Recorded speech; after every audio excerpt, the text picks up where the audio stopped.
नमस्कार मित्रांनो, मी active education YouTube channel मध्ये आपले स्वागत करत आहे। आपणासाठी एक महत्त्वपूर्ण ब्रेकिंग न्यूजचे स्पष्टीकरण करत आहे। तर चला आपला जास्त वेळ वाया न जाता ब्रेकिंग न्यूजचे स्पष्टीकरण करूया। आजची महत्त्वाची ब्रेकिंग न्यूज आहे, राज्य सरकारी कर्मचाऱ्यांसाठी आताच्या घडीची मोठी बातमी। कर्मचाऱ्यांना भरावा लागणार वस्तू व सेवा कर जीएसटी 18% शासन निर्णय जी.आर. निर्गमित। या संदर्भामध्ये सविस्तर माहिती जाणून घेऊया। नमस्कार मित्रांनो, पुन्हा एकदा आपले मनपूर्वक हार्दिक स्वागत। आताच्या घडीची कर्मचाऱ्यांसाठी धक्कादायक बातमी जाणून घ्या। धक्कादायक बातमीचे स्पष्टीकरण। ब्रेकिंग न्यूजचे स्पष्टीकरण जाणून घेण्यापूर्वी आपण जर ऍक्टिव्ह एज्युकेशन यूट्यूब चॅनलवर नवीन असाल तर चॅनलला लाईक, शेअर आणि सबस्क्राईब करायला विसरू नका। तर चला पाहूया ब्रेकिंग न्यूजचे स्पष्टीकरण। महाराष्ट्र राज्य वित्त विभाग मुंबई 32 या विभागाने दिनांक 13 मे 2026 रोजी राज्य सरकारी कर्मचाऱ्यांसाठी एक शासन निर्णय निर्गमित केला आहे। या शासन निर्णयाचे स्पष्टीकरण पाहूया।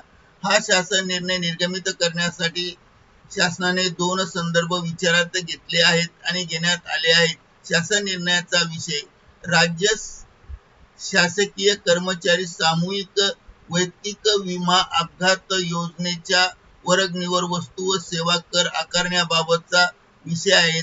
संदर्भ आणि विषय विचारात घेऊन शासन निर्णयाची प्रस्तावना करण्यात आली। प्रस्तावनामध्ये असे नमूद केले आहे की शासन निर्णयानुसार दिनांक 1 एप्रिल 2023 पासून सुधारित वर्गणी निर्धारित करण्यात आली असून त्यावर वस्तू व सेवा कर म्हणजेच जीएसटी लागू करण्याची बाब शासनाच्या विचाराधीन होती। तसेच त्यामुळे महाराष्ट्र शासनाने हा शासन निर्णय निर्गमित केला आहे। या शासन निर्णयाच्या अनुषंगाने राज्य शासकीय कर्मचारी समूह वैयक्तिक अपघात विमा योजनेच्या वर्गणीवर वस्तू व सेवा कर लागू राहील किंवा कसे याबाबत स्पष्टता देण्याची बाब शासनाच्या विचाराधीन असल्यामुळे महाराष्ट्र राज्य शासनाने वस्तू व सेवा कर विभाग यांच्या अभिप्रायानुसार अभिप्राय विचारात घेऊन खालील प्रमाणे शासन निर्णय स्पष्ट केला आहे। शासन निर्णय दिनांक 3 सप्टेंबर 2025 च्या झालेल्या 56व्या वस्तू व सेवा कर परिषदेत आरोग्य व विमा योजना यांना वस्तू व सेवा कर माफीची शिफारस करण्यात आली आहे। त्यानुसार आरोग्य विमा सर्व वैयक्तिक आरोग्य विमा पॉलिसी यासाठी सर्व कर्मचारी आणि ज्येष्ठ नागरिकांसह जीवन विम्यासाठी सर्व वैयक्तिक जीवन विमा पॉलिसी तसेच गट विमा पॉलिसी वर कर कक्षेत येतात। परंतु शासनाने निर्णय निर्गमित करून सदर वैयक्तिक विमा आणि गट विमा पॉलिसीवर आता कशा प्रकारे सामूहिक विमा योजनेसाठी सूट लागू करण्यात आलेली नाही। याचा अर्थ असा होतो की वस्तू आणि सेवा कर हे कर्मचाऱ्यावर लादण्यात आले आहे।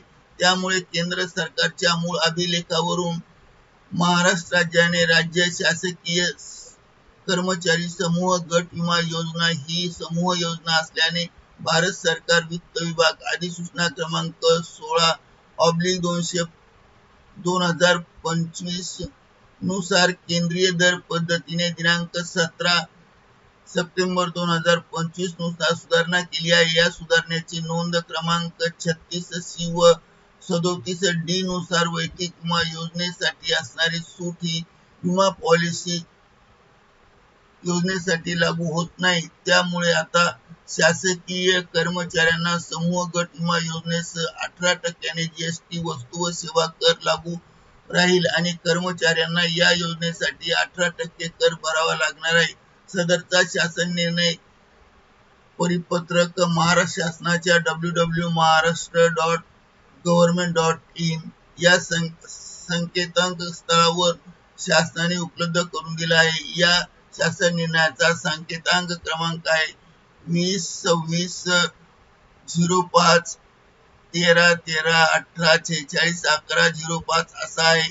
हे परिपत्रक आणि शासन निर्णय डिजिटल सहीने साक्षांकित करून काढण्यात येत आहे। शासन निर्णय महाराष्ट्र राज्याच्या राज्यपालाच्या आदेशानुसार व नावाने सहसचिव महाराष्ट्र शासन वीर दहीफळे यांच्या साक्षीने निर्गमित केला आहे। या शासन निर्णयाची लिंक आपल्या व्हिडिओच्या डिस्क्रिप्शन बॉक्स मध्ये देण्यात आली आहे। शासन निर्णयाची लिंक ही काळ्या पट्ट्यात पांढऱ्या अक्षरांनी दिसते, ही लिंक आहे, ही आपल्या व्हिडिओच्या डिस्क्रिप्शन बॉक्स मध्ये देण्यात आली आहे। करिता ऍक्टिव्ह एज्युकेशन युट्यूब चॅनलने हा व्हिडिओ आपल्या माहितीस्तव व्हायरल केला आहे। तर मित्रांनो, आपणास आवडल्यास लाईक, शेअर आणि सबस्क्राईब करायला विसरू नका। धन्यवाद। Thank you very much.